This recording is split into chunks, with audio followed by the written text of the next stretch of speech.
Henry the Green Engine has lived on the island of Sodor for many years. He wouldn't want to be anywhere else. He likes every part of it, from the fields filled with flowers to the white sandy beaches. But there is one place that Henry always enjoyed visiting more than any other. His driver knew this too. "Come on, Henry," he would sometimes say. "We've made good time today. We'll stop for a while by the forest." Henry loved it here.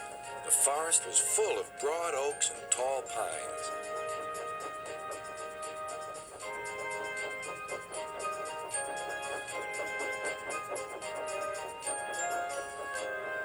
Henry could remember the day long ago when he and Toby brought some new trees to be planted, and Terence and Trevor helped haul them into place.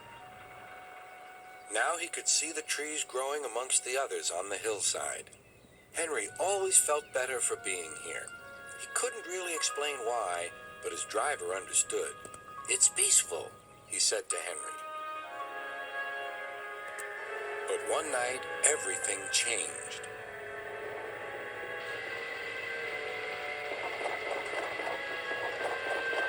The engines were resting in the shed.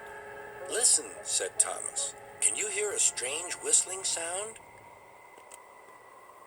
"It's the wind blowing outside our shed," replied Toby. "But I've never heard it like this before."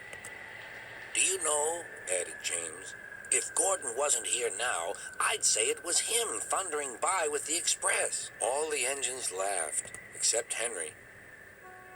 "I hope the wind won't harm the forest." By morning, the fierce winds had gone, but the damage was done. Henry's driver came to see him in the yard.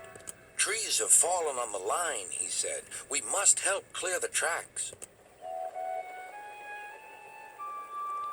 Donald set off with the breakdown train, and Henry followed.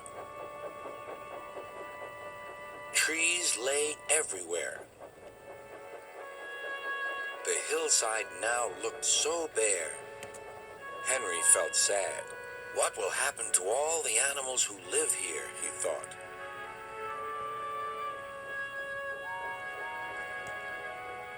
When Henry's flat cars were full of logs, he took them to the timber mill where they would be turned into furniture and other things.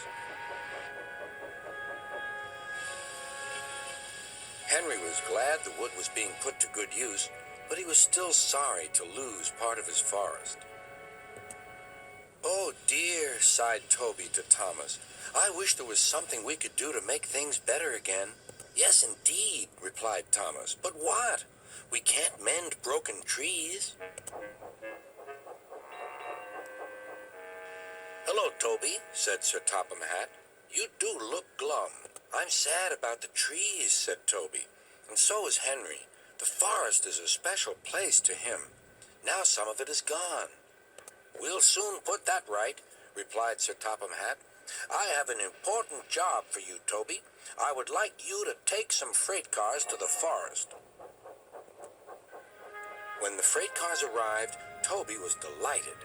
They were full of splendid young trees all ready for planting.